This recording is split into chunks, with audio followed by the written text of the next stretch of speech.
Okay, CC students, the next topic we're going to talk about is cross-examination. And just like we did in direct examination, we're going to break cross-examination down into two videos. The first being the what is cross-examination, and the second video is going to be how to conduct cross-examination. So before we get started, let's talk about what is cross-examination. Here's a little visual that I created that I think helps describe our trial process, including cross-examination. Say this is a criminal case. Prosecution has one witness. The defense has another witness. So this is the prosecuting attorney. This is the defense attorney. Here's our witnesses, drawn by these stick figures. Prosecution is going to call their first witness. They're going to ask questions. These are the questions flowing from the prosecution up to the witness. And when they're done, the defense is going to have an opportunity to ask what we call cross-examination questions to that witness. So the prosecution calls one witness, they ask questions, the defense then has an opportunity to cross-examine them. In our hypothetical trial, we have the defense now calling a witness. They're asking questions directly to the witness. Prosecution now has an opportunity to cross-examine that witness. That's the cross-examine process. Direct examination comes first from the attorney that calls the witness. Cross-examination comes from the other side, asking the questions to the witness for certain purposes. Many purposes of cross-examination. Basically, cross-examination, the main purpose is to discredit the witness. Not always. There are times we won't discredit a witness, but there are times, most times, we want to discredit the witness. So the first would be to, one way that we can make the witness seem less credible. We can call their testimony into question, so we want to discredit the witness. The other purposes of cross-examination would be to make the other side less believable. Let's make their case seem less believable or less plausible based on the questions we're going to ask. So we're not necessarily discrediting the witness, but we're going to make their factual theory of the case seem less credible. We'll get into that a little bit later. Or we're going to get the witness to admit facts. This is the exact opposite of discrediting a witness. We're going to use the witness to draw out facts that are favorable to our case. We'll talk more about that in a minute. Another purpose of cross-examination is cast doubt on the evidence. There may be problems with the evidence that has been brought out by the prosecution in direct examination. Now we have an opportunity to cross-examine that witness, and as the defense asks those questions that flow, prosecution as the defense asks those questions that flow from the defense to the prosecution's witness are for one purpose. They are to discredit or cast doubt on the evidence. Maybe there's a problem with a diagram. Maybe there's a problem with a witness statement. We want to discredit that evidence that's hurtful to our case. The other side has brought it up. We want to make it. We want to put some doubt in the mind of the jury. Another thing we're going to look at purpose of cross-examination is highlight inconsistencies.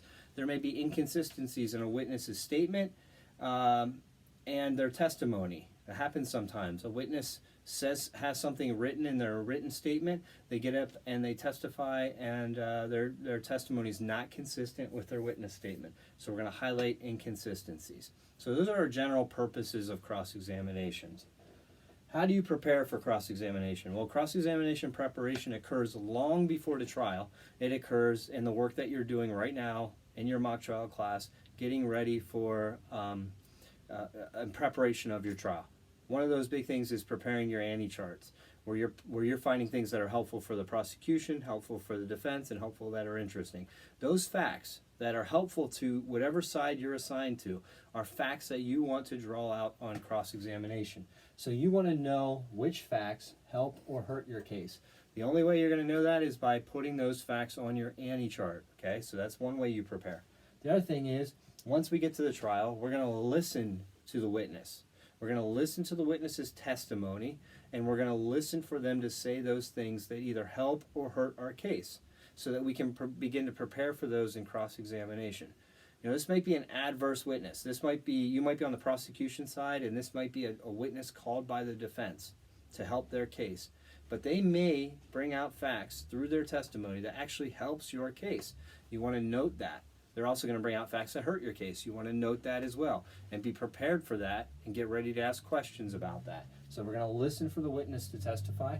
Then we're going to think about I'm going to ask a question to this witness about their testimony, but I want to know, how will my question advance my legal or factual theory? What is the purpose of my question? My question should, especially on cross-examination, should all serve a specific purpose, and that purpose should be to advance my legal or factual theory, or to discredit the legal or factual theory by the other side. Let me say that again. Every question we ask on cross-examination should serve a purpose of either advancing our legal theory or our factual theory of our case, or hurting the other side's legal or factual theory, and we'll get into how to do that. Now, I like to say there are 4 distinct types of cross-examination that you're going to do. And those 4 distinct types of cross-examination can be broken down like this. The constructive cross-examination. You know, we often think of cross-examination as being something that's hurting the witness, and we're destroying that witness. We want to discredit that witness. That was the first thing I put up there, discredit the witness. But there are times that we use a constructive cross-examination where we don't destroy the witness, where we don't ruin their credibility, and the only purpose behind that is a constructive purpose. We want the witness to admit facts that are helpful to our case. So you look for those facts that help your case, get that witness to admit those facts. We didn't discredit the witness. We got that witness to admit facts that are helpful. We also get them to admit facts that did not occur and help our case. So we want facts that, facts that occurred and helped our case. That's the first one. Facts that did not occur and help our case. And facts that the witness does not know. So there's 3 types of constructive cross-examination. We get these witnesses to admit facts that are helpful, and those can be broken down into the 3 ways. Which facts occurred and helped our case? Which facts did not occur and help our case? And what does the witness not know?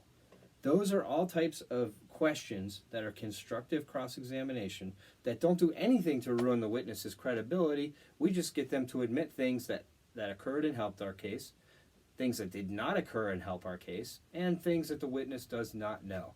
Those are all things that are done constructively, and they're done, for the first part, constructive cross-examination. Look, if you have a witness that you want to admit facts that are helpful to your case, you don't want to discredit that witness. Are you tracking with me? When you discredit the witness, everything they say the jury doesn't believe. So if you want the witness to admit facts that are helpful to your case, you don't want to destroy them. You're using them as an ally to admit certain things that are helpful to your case.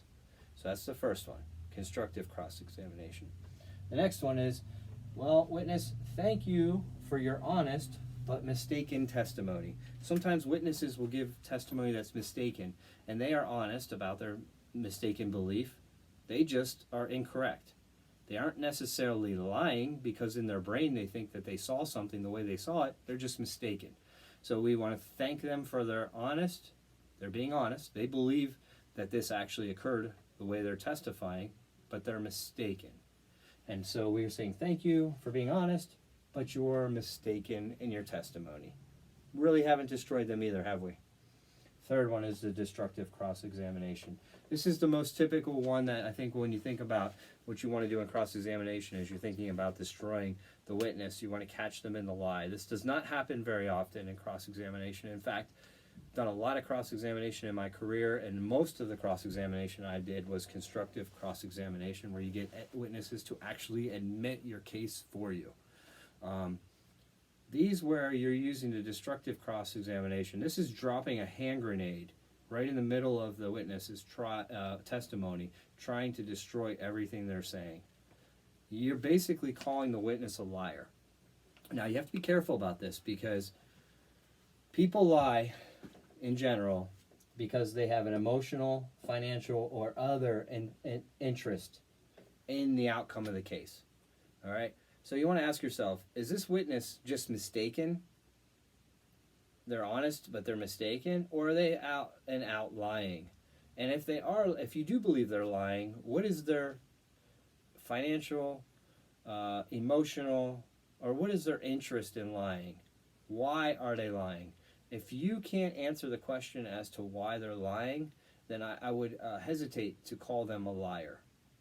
Because you need to argue later on to the jury in your closing argument as to why this witness was lying. It's got to be something that supports your factual legal theory of the case. So this is the destructive cross-examination. You're calling them a liar.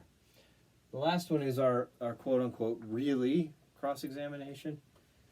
This is where you're saying to the witness, okay, you're testifying that on you recall where you were on, let's get a date here, January 12th, 2010 at 6 o'clock in the morning. And you recall that because you know that because you don't forget anything that you do on any given day, and you can recall back 10 years ago or 8 years ago, whatever it may be, to this specific day and time. And you're just saying, really? And you're basically going to go down a route like this. You're going to say, do you remember taking an oath before testifying? Do you remember being told, saying that you would tell the truth? And are you testifying truthfully today? Be careful with this, because your witness is only testifying based on a mock trial scenario. I would stay away from this one, because jurors don't really like to see you destroy witnesses unless they're out and out lying. And if they are out and out lying, you better know why they're lying. What is their interest in lying? Hope this is helpful. Next video, we're going to talk about how to conduct cross-examination. Talk to you soon.